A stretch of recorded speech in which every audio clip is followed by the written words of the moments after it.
श्री भक्तमाल में श्री जन गोपाल जी। भक्ति तेज अति भाल, संत मंडल को मंडन। बुद्धि प्रवेश भागवत ग्रंथ, संशय को खंडन। नरहड़ ग्राम निवास, देश बागड़ निस्तार्यो। नवधा भजन प्रबोध, अननी दासन व्रत धार्यो।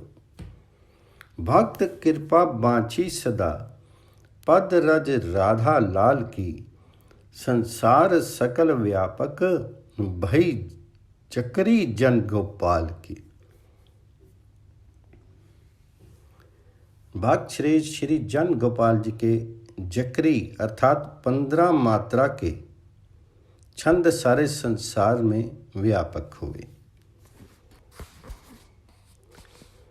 भगवत भक्ति के प्रताप से आपका लाट अत्यंत दैदीप्यमान था। आप संतों की सभा के भूषण थे। आपकी प्रखर बुद्धि में श्री भागवत जी का प्रवेश था एवं श्री भागवत जी में आपकी बुद्धि प्रविष्ट हो गई थी। सदा आप उसका अनुशीलन करते रहते थे। श्री भागवत के एवं अन्य भक्ति ग्रंथों के संबंध में किए गए सभी संदेहों का, कुतर्कों का खंडन कर देते थे। आप नरहड़ ग्राम के निवासी थे। आपने संपूर्ण बागड़ प्रांत का उद्धार किया। आप श्री भागवत में कही की नवदा भक्ति के अनुसार भजन करते थे। इसका सम्यक प्रकार से आपको अनुभव था। अनन्य भाव से भगवान एवं भक्तों के दास्य व्रत को आप दृढ़तापूर्वक निभाते थे। भगवत भक्तों की एवं श्री राधानंद लाल की श्री चरण रज को प्राप्त करने की आपने सदा इच्छा की। आप श्री हरि व्यास देव आचार्य जी महाराज के शिष्य थे। श्री जन गोपाल जी के विषय में विस्तृत विवरण इस प्रकार है। श्री भक्तमाल सर्वेश्वर के अनुसार श्री जन गोपाल जी श्री हरि व्यास देवाचार्य जी महाराज के शिष्य थे। आप वन में निवास न करके नरहड़ नामक ग्राम में निवास करते थे, जिससे संसारी लोगों की भक्ति मार्ग पर लगाया जा सके। आप संतों की जमात लेकर के भक्ति प्रचारार्थ प्राय भ्रमण करते रहते थे। एक बार जमात के साथ आप एक गांव में पहुंचे। संत भगवंत की इच्छा हुई कि खीर भोग आरोगेंगे। आपने एक भक्त को आज्ञा दी, दूध लाओ। उसने कहा, महाराज दूध तो आपकी कृपा से घर में बहुत है, पर मैया थोड़ा भी नहीं देगी। यदि मौका लग गया तो मैं अवश्य लाऊंगा। मैं घर आया। माँ कहीं अन्यत्र गई थी। उसने सब दूध ला करके संतों की सेवा में अर्पण कर दिया। उसकी माँ ने जब देखा तो अपने लड़के की करतूत समझ गई और जहाँ संतों की जमात दिखी थी वहाँ पहुँच करके उनसे लड़ने लगी कि सारे दूध को तो कैसे ले आया। श्री जन गोपाल जी ने बड़ी शांति से उसे समझाया और कहा, घर जाकर के देखो, फिर आकर के यहाँ कुछ कहो। मैं अपने घर को गई। जाकर देखा तो उसे बड़ा भारी आश्चर्य हुआ। दूध ज्यों का त्यों भरा रखा है। जो पात्र अभी खाली थे वे भरे रखे हैं। उसे संत सेवा में विश्वास हो गया। गांव के लोगों ने इस घटना से प्रभावित होकर के भक्ति पथ का अनुसरण किया। जमात को रोक करके कई दिन तक लोगों ने खीर भोग की सेवा की। इस प्रकार श्री जन गोपाल जी संत सेवा और भक्ति प्रचार करते रहते थे। श्री भक्तमाल में भक्त श्री माधवदास जी पर सीध प्रेम की बात, गड़ागड़ परचो दियो। ऊंचे ते भयो पात, श्याम सांचो पन कियो। सुत नाती पुनि सदृश चलत उही परिपाटी। भक्तनी सो अति प्रेम ने नहीं किहूँ अंग घाटी। नृत्य करत नहीं तन संभार सम सर जनकन की शक्ति। माधव दृढ़ मही उपरे प्रचुर करी लोटा भक्ति। दृढ़वती श्री माधव दास जी ने पृथ्वी पर लौटने की भक्ति का सुदृढ़ एवं प्रचुर प्रचार प्रसार किया। आपके प्रेम की बात अति प्रसिद्ध है। आपने गड़ागढ़ में अपने प्रभु प्रेम का परिचय दिया। नित्य कीर्तन करते हुए प्रेम आवेश में आकर के आप तिमंजिले की ऊंची छत से गिर पड़े।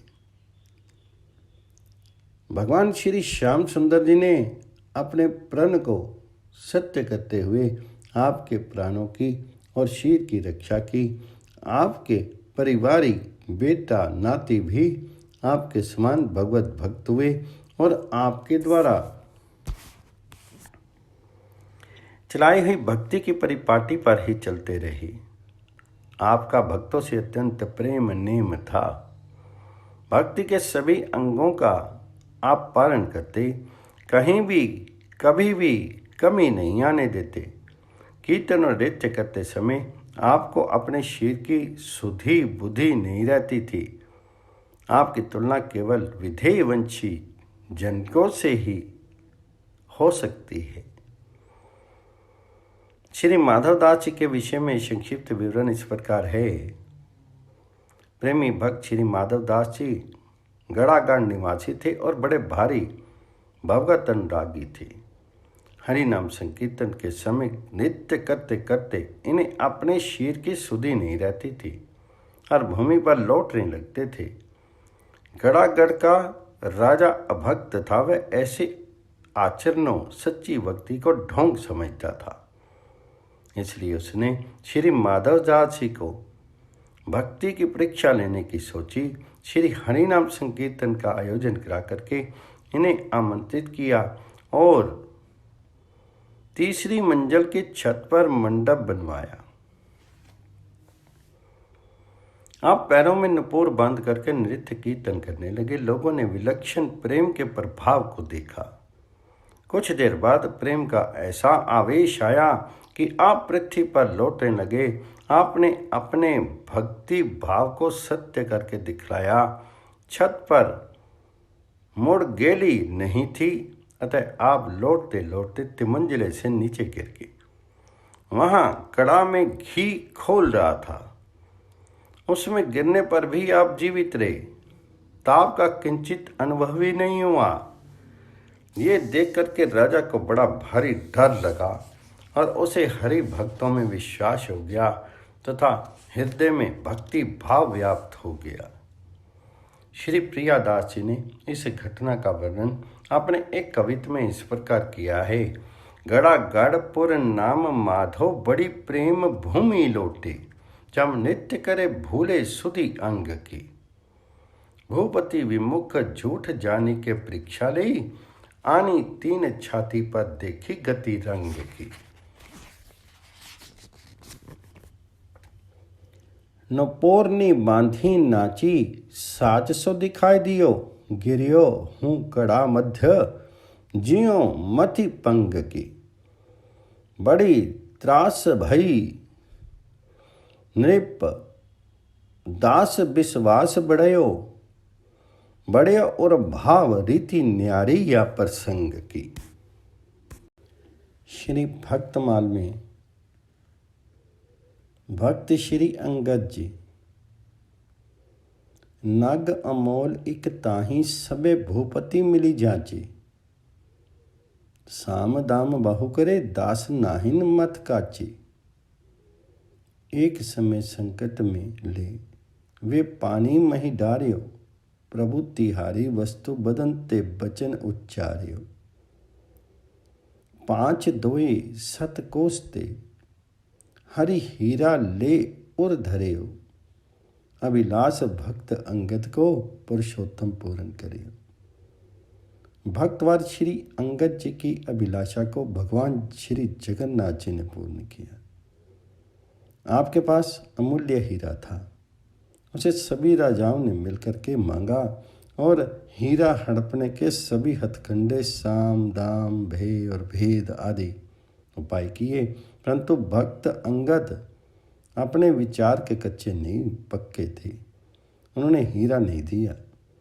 एक बार राजा ने उन्हें संकट में डाल करके उनसे हीरा लेना चाहा, तब उन्होंने हीरे को ये कह करके जल में डाल दिया कि हे प्रभु, ये हीरा आपकी वस्तु है, इसे स्वीकार कीजिए। पुरुषोत्तम प्रभु ने 700 कोस से अपना लाया हाथ फैला करके उसे ले लिया और श्री अंग में धारण कर लिया। इस प्रकार भक्त के मनोरथ को प्रभु ने पूर्ण किया। भक्तवर श्री अंगद जी के विषय में कुछ विवरण इस प्रकार हैं। क प्रसंग है अंगद जी का अपनी स्त्री की भक्ति से प्रभावित होकर भक्त बनना और उन्हें अमूल्य नग हीरे की प्राप्ति। रायसेनगढ़ के राजा सिलाहदी सिंह थे। उनके चाचा अंगद सिंह जी पहले भगवत विमुख थे, पर उनकी स्त्री भगवत भक्ता थी। एक बार उनके श्री गुरुदेव घर पर आए और भक्ता शिष्या की प्रार्थना पर एक सुख स्वरूप भगवान श्री कृष्ण की कथा कहने लगे।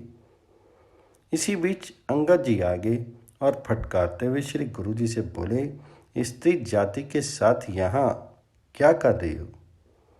इतना सुनते ही श्री गुरुदेव वहाँ से उठ करके चले गए। श्री अंगद जी को स्त्री ने अपने गुरुदेव के अपमान से दुखित होकर के अन्न जल का परित्याग कर दिया। श्री अंगद सिंह जी तो संसारी सुखों के वशीभूत थे, अतः स्त्री को मनाते मनाते इन्होंने उनके पांव पकड़ लिए और कहा, अब जो कुछ भी तुम कहो मैं वही करूँगा। उस समय मेरी बुद्धि नष्ट हो गई थी, अतः अनुचित शब्द मुंह से निकल गए। पति देव के दैन्य को देख करके उस भक्ता का हृदय दया से भर गया। उसने कहा, अब आप मेरे चरणों को छोड़कर मेरे गुरुदेव के चरणों में जा करके पढ़िए और उन्हें प्रसन्न करके उनको अपना गुरु बनाइए। स्त्री की ये बात सुनकर के अंगद जी श्री गुरु जी के पास गए और बड़े प्रेम के साथ उन्हें घर लिवा लाए। दीन भाव से विनती करके उनके शिष्य बन गए। उन्हें सादर भोजन करा करके उनका उच्छिष्ट प्रसाद लिया। अब श्री अंगद जी के हृदय में भक्त भगवान और श्री गुरुदेव में एक नवीन प्रीति प्रकट हो गई। अपने भतीजे राजा सिलाहदी सिंह जी के आदेश के अनुसार एक बार आपने एक शत्रु राजा के ऊपर चढ़ाई की और विजय प्राप्त कर ली। राजभवन की लूट में आपको राजा की टोपी मिल गई जिसमें 100 नग जड़े हुए थे। उनमें से एक नग सबसे मूल्यवान था। टोपी के 99 नगों को बेच बेच कर आपने संत भगवंत की सेवा कर दी और एक नग जो सबसे बड़ा और कीमती था उसे आपने अपनी पगड़ी की लपेट में रख लिया और मन में निश्चय किया कि इसे मैं श्री जगन्नाथ जी को अर्पण करूंगा। श्री प्रियादास जी ने श्री अंगद सिंह जी की इस सेवा का वर्णन इस प्रकार किया है। रायसेन गढ़ वास नृप सो सिलाहदी जो, ताको ये काका रहे अंगत विमुख है, ताकि नारी प्यारी प्रभु साधु सेवाधारी और आए गुरु घर, कहें कृष्ण कथा सुख है। बैठे भौन कौन देखी किसे कैसे मौन, रह्यो जात बोलियो तिया जात, कहाँ करो नर रुख है। सुनी उठी गे वधु अन्न जल त्यागी दबे, ले पाए जाए विषय बस भयो दुख है।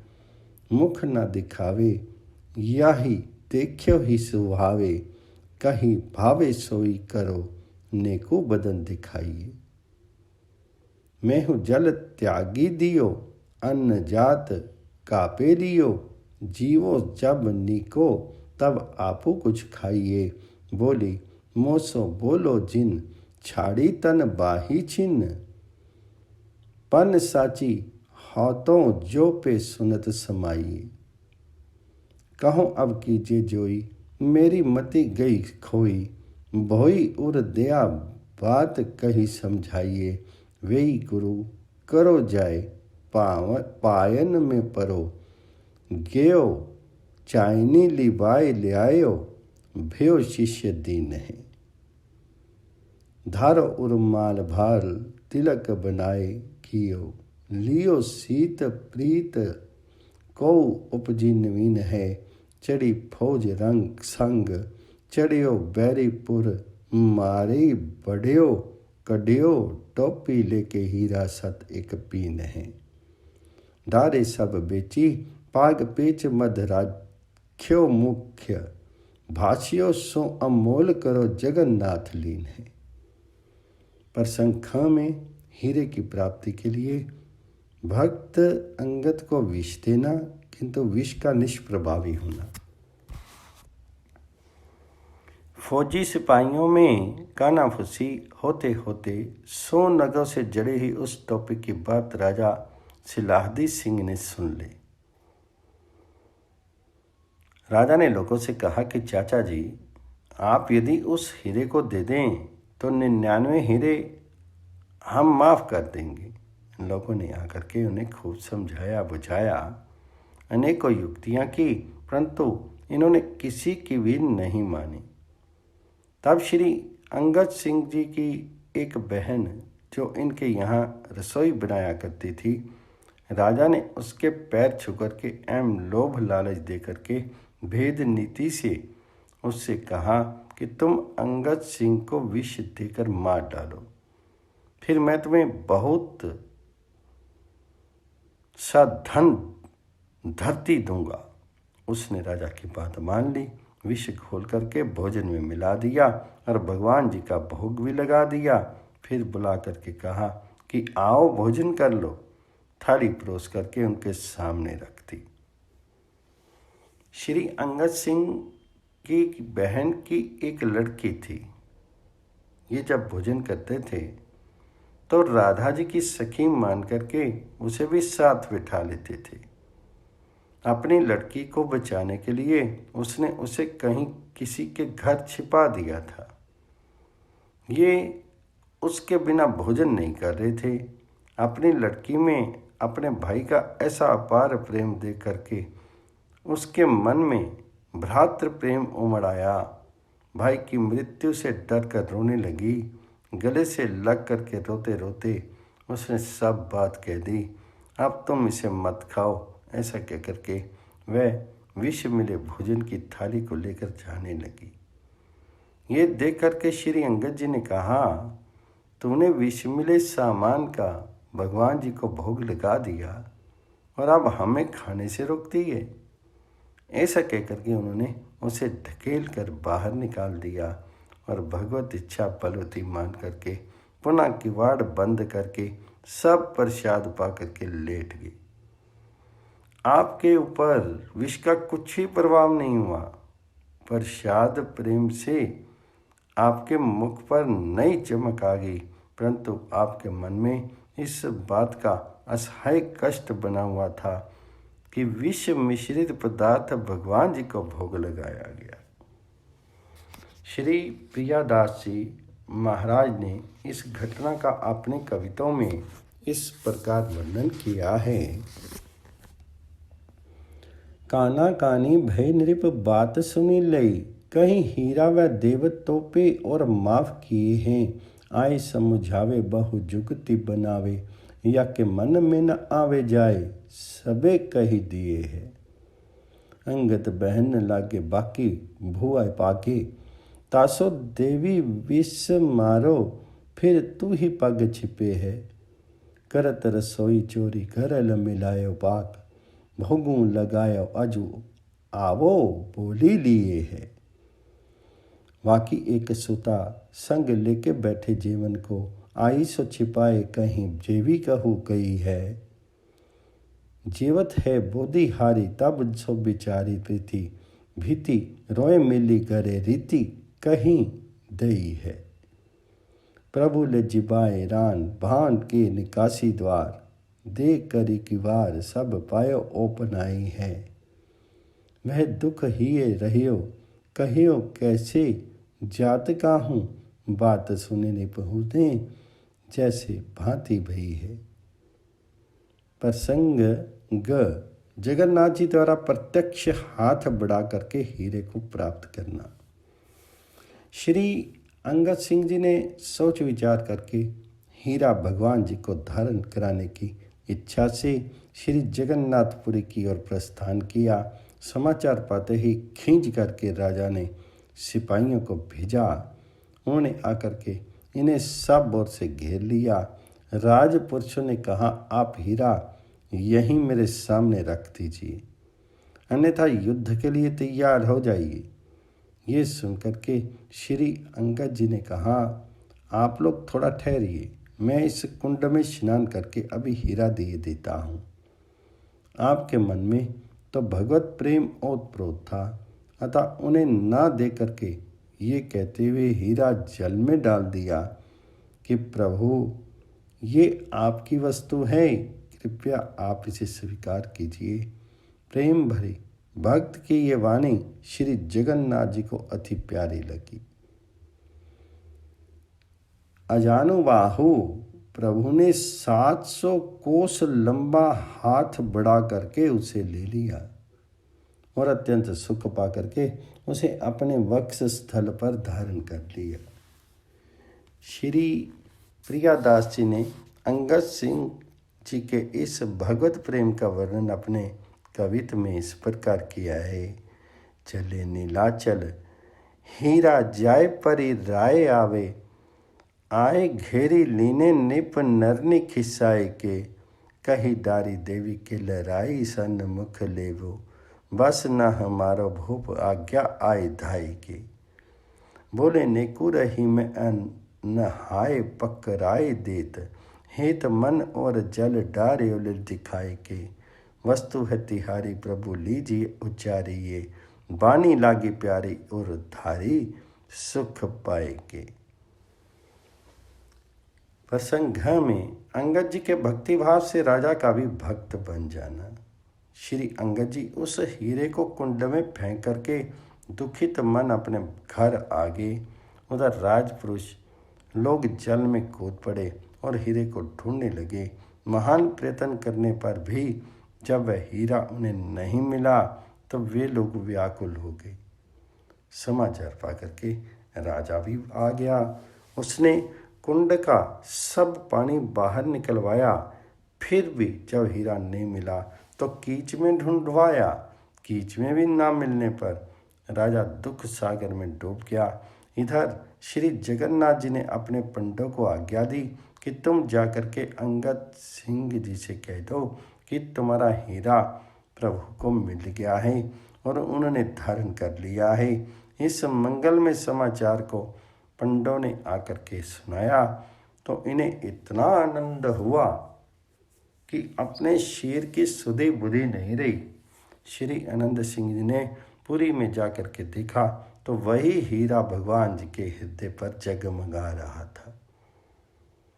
श्री अंगद जी के इस भक्ति के चमत्कार को देख सुनकर के राजा के हृदय में महान दुख था। उसने अन्न खाना छोड़ दिया तथा ब्राह्मणों को उन्हें लिवा लाने के लिए श्री जगन्नाथपुरी को भेजा और उनसे कहा कि जैसे भी हो किसी न किसी प्रकार से उन्हें आप लोग लिवा लाओ। यदि वे मेरे नगर में आए तो मैं अपने बड़े भाग्य मानूंगा। ब्राह्मणों ने राजा के कथन के अनुसार पुरी में जाकर के श्री अंगद जी से राजा के दुख को सुनाया और प्रार्थना की कि अब आप वहीं पधारो। ये किसी भी तरह से जब आने को तैयार नहीं हुए तब ब्राह्मण लोग धरना दे करके पड़ गए। तब श्री अंगद जी को दया आ गई और राजा के दुख को दूर करने के लिए आप चल दिए। जब आप नगर के समीप आए तो राजा ने सुना, तत्काल दौड़ करके आया और इनके चरणों में लिपट गया। आपने उसे छाती से लगा लिया, आँखों से आंसू बहने लगे। राजा ने अपना सर्वस्व आपके श्री चरणों में समर्पित कर दिया। इस प्रकार नव जीवन प्राप्त करके जीवन पर्यंत राजा ने हरि भक्ति में आचरण किया। श्री प्रियादास जी महाराज ने इस घटना का अपने कविताओं में इस प्रकार वर्णन किया है। ऐतो घर आए वे तो जल मधि कूदी छाए, अति अकुलाय नेक खोज हूँ ना पायो है। राजा चली आयो सब नीर कढवायो, कीच देखी मुरझायो दुख सागर अनहायो है। जगन्नाथ देव आज्ञा देई वही सुधि देवो, आय के सुनाई ना रतन बिसरायो है। गेयो जाय देखियो उस उर पर जग बग, रहियो लहियो सुख नैनन को कापे जात गायो है। राजा ही ताप भयो देव अन्न त्यागी, कहियो आओ आवे जोपे भाग मेरे भ्रम न पठाए है। धरनो दे रहे कहे नृप के बचन सब, तब हुए दयाल आप पुर डिंग आए हैं। भोप सुनी आगे आए, पाए लपटाए गयो, ले उर लाए दृग नीर ले भिजवाए हैं। राजा सुबाहु दियो, जियो हरि भक्ति कियो, हियो सरसायो गुण जाने जित्ते गावे है। श्री भक्तमाल में श्री चतुर्भुज जी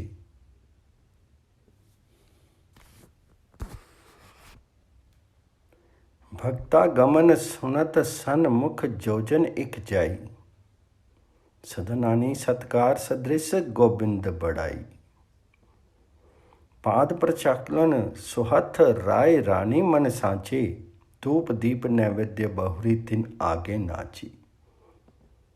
यह रीति करौली धीस की, तन मन धन आगे धरे। चतुर्भुज निपति की भक्ति को, कौन भूप सरवरी करे। कौन ऐसा राजा है जो करौली नरेश श्री चतुर्भुज जी की संत सेवा की बराबरी कर सके।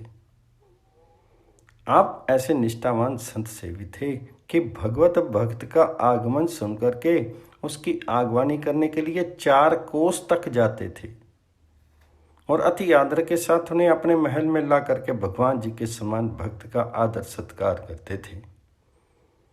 अपनी रानी के समेत राजा अपने हाथों से भक्तों के चरणों का प्रक्षालन करके चरणामृत लेते थे। चंदन पुष्पमाला धूप दीप एवं नैवेद्य आदि सभी उपचारों से पूजन करते। उसके बाद उन्हें सिंहासन पर बिठा करके उनके सामने नृत्य कीर्तन करते। राजा की रीति थी कि अपना तन मन और धन सर्वस्व उन्हें समर्पित करते। संतों का आदर करने वाला ऐसा कोई भक्त राजा नहीं जिससे इनकी तुलना की जाए। श्री चतुर्भुज के विषय में विशेष विवरण इस प्रकार हैं। श्री चतुर्भुज जी करौली के राजा थे। अपने अपने नगर के चारों ओर 4-4 कोस पर चौकियां बना दी थी। वहां राजपुरुषों को नियुक्त करके आज्ञा दी थी कि जब कोई भगवत भक्त आए तो उनको वहीं ठहरा करके उनका स्वागत सत्कार करो, फिर शीघ्र मुझे सूचित करो। सूचना पा करके राजा स्वयं जाते और बड़े आदर सत्कार के साथ उन्हें अपने महल में लिवा करके ले आते। माला तिलकधारी मात्र कोई भी भक्त द्वार पर आ जाते तो उनको भी सच्चा भक्त मान करके उनकी सेवा पूजा करते थे।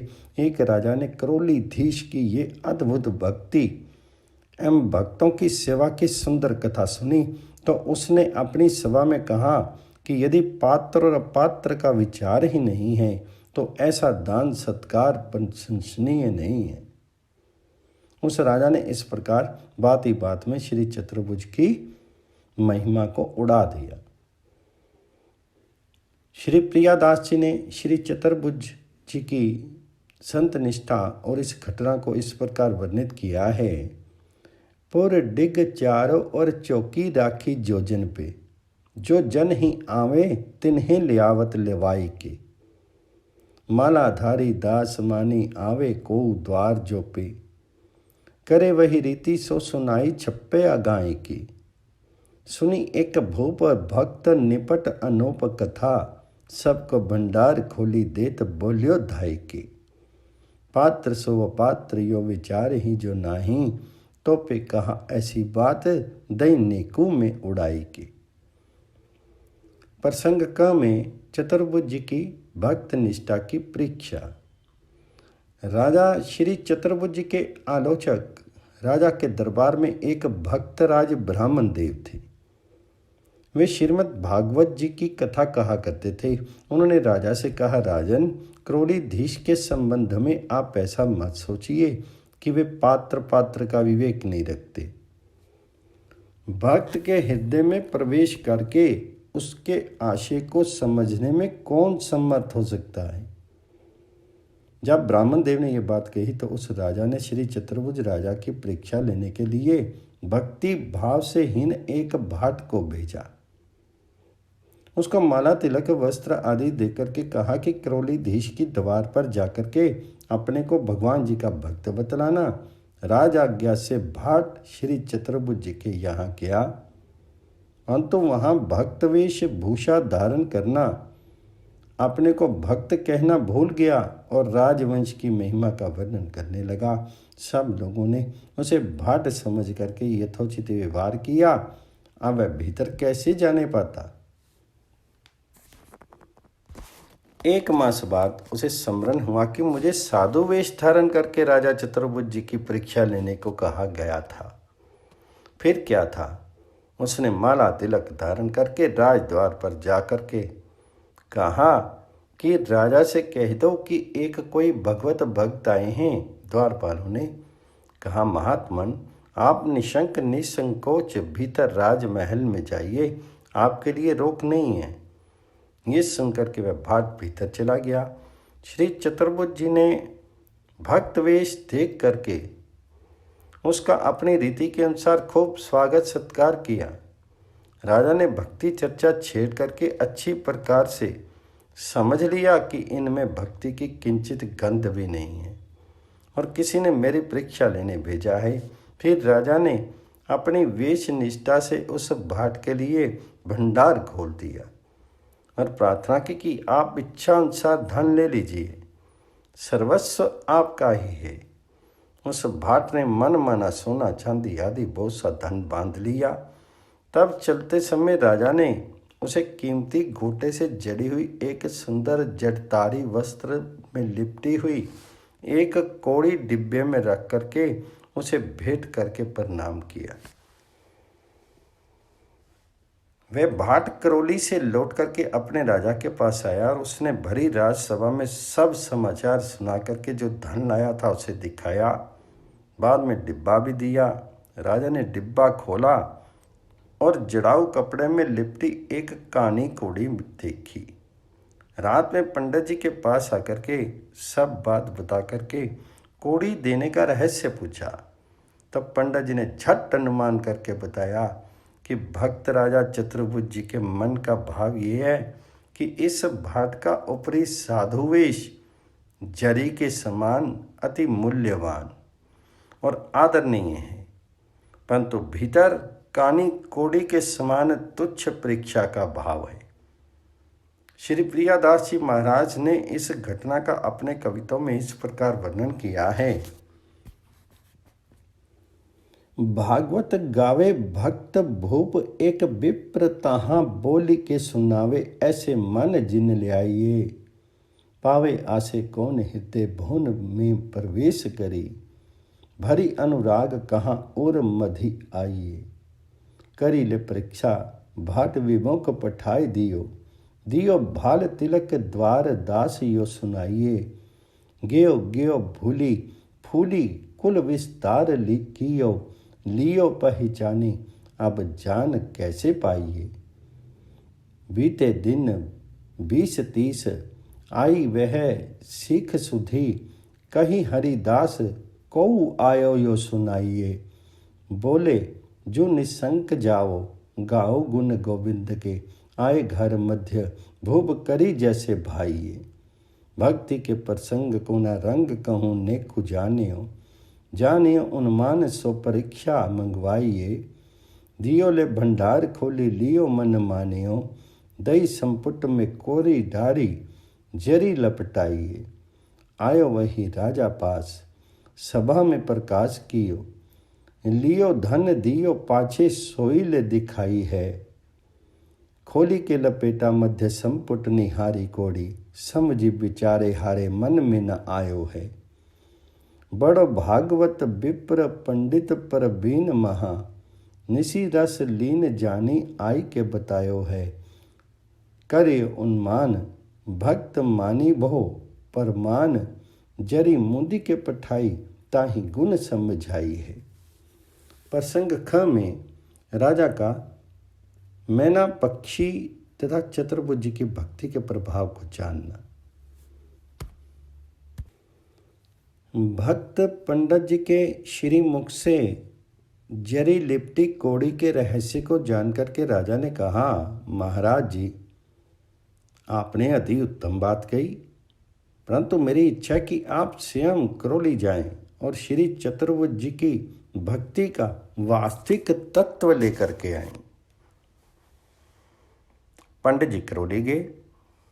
उनका शुभ आगमन सुनते ही दौड़ करके राजा चतुर्भुज जी उनके पैरों में लिपट गए। महलों में ले जाकर के प्रेम भाव में भर करके नित्य उनकी सेवा पूजा करने लगे। कथा वार्ता होती तो दोनों ही प्रेम आनंद सागर में डूब जाते। पंडित जी वहां से चलना चाहते, परंतु राजा अनुनय विनय करके रोक लेता और नित्य नए प्रेम प्रसंग अवस्थित करके उन्हें सुख प्रदान करता। अंत में जब पंडित जी विदा होने लगे तो दोनों को वियोग का असह्य दुख हुआ।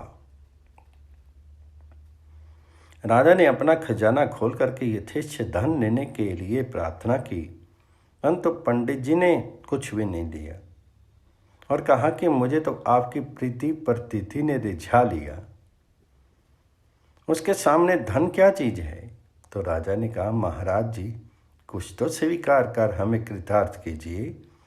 तो राजा के विशेष आग्रह पर पंडित जी ने कहा कि आपके राजभवन में जो तोता और मैना हैं, इनमें से एक मुझे दे दीजिए। ये दोनों पक्षी राजा को अत्यंत प्रिय थे, अतः उनके वियोग भय से राजा व्यथित हुए। अंत में उन्होंने मैना को पंडित जी के साथ भेज दिया। करौली से चल करके पंडित जी उस मैना को लिए हुए उस राजा के दरबार में आए। है तो राज दरबार था, वहाँ सभी प्रकार के संसारी लोग आते जाते थे। लोग बहस करने में व्यस्त थे। उन बातों को सुनकर के फटकारती हुई मैना बोल उठी, अरे माटी के धोधाओ, कृष्ण कहो कृष्ण कहो। तब राजा ने पंडित जी से पूछा कि बताइए महाराज, राजा चतुर्भुज जी का भक्ति भाव कैसा है। तब पंडित जी ने कहा, राजन इस मैना से आप ही वहाँ का रहस्य समझ लीजिए। उस समाज में रहने वाले इस पक्षी को भी भगवान प्राणों से प्रिय हैं। मैं करोड़ों जीवों को पा करके उनसे श्री चतुर्भुज जी की महिमा का वर्णन करूं तो भी उसका पार नहीं पा सकता। करौली नरेश की भक्ति का रहस्य पा करके वे राजा श्री चतुर्भुज जी के पास आया और उनके श्री चरणों में सिर रख करके उसने उन्हें प्रणाम किया। फिर उस मैना को वापस करते हुए बोला, भक्तराज इस भक्त मैना को आप ही अपने महलों में रखिए। इसके तन मन में भगवान श्याम सुंदर रमे हुए हैं। श्री प्रियादास जी ने इस घटना का वर्णन अपने कविताओं में इस प्रकार किया है। राजा रीझी पाव गहे, कहे जो बचन नीके एपे, नेकु आप जाए तत्व याको ले आइए। आए दोरी पाँव लपटाए भूप, भाई भरे परे प्रेम सागर में चर्चा चलाई। चली बिना देत सुख देत चले, लोल मन खोली के भंडार दियो, लियो न रिझाइए। उभे सुआ सारो कही एक कर धारो, मेरे दई अकुलाव लई मानो निधि पाइए। आयो राजसभा बहु वार्ता ने, अखारो जहाँ बोली उठी सारी, कृष्ण कहो झारी डारे है, पूछे नृप कहो अहो लहो ये याही सोजू, पक्षी व समाज रहे हरि प्राण प्यारे है।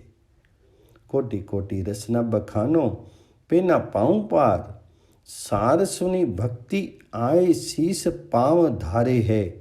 राखो ये खग पक्षी रहे तन मन श्याम, अति अभिराम रीति मिले ओ पधारे है।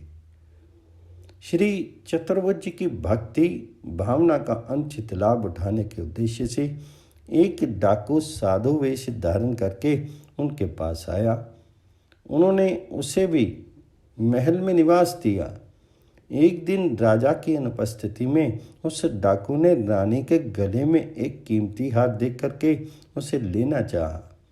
फिर तो जब रानी शयन कर रही थी और उसने उनके गले पर अपनी कटार चलाई, परंतु आश्चर्य, उसे ऐसा लगा मानो रानी का गला वज्र हो गया हो और उसकी कटार मोम हो गई हो।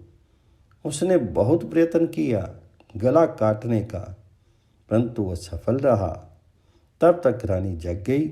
कांपते हुए वह ठग रानी के चरणों में गिर पड़ा, किंतु रानी के मन में किंचित भी क्रोध का भाव नहीं हुआ। ये बड़ी शांतिपूर्वक बोली, महाराज इसमें डरने की क्या बात है, अरे कभी कभी बड़ों से भी भूल हो जाया करती है। रानी के इस सद्भाव से डाकू का हृदय एकदम परिवर्तित हो गया और उसे दिन से वह अपने अकृत्य कर्म का परित्याग करके सच्चा साधु हो गया।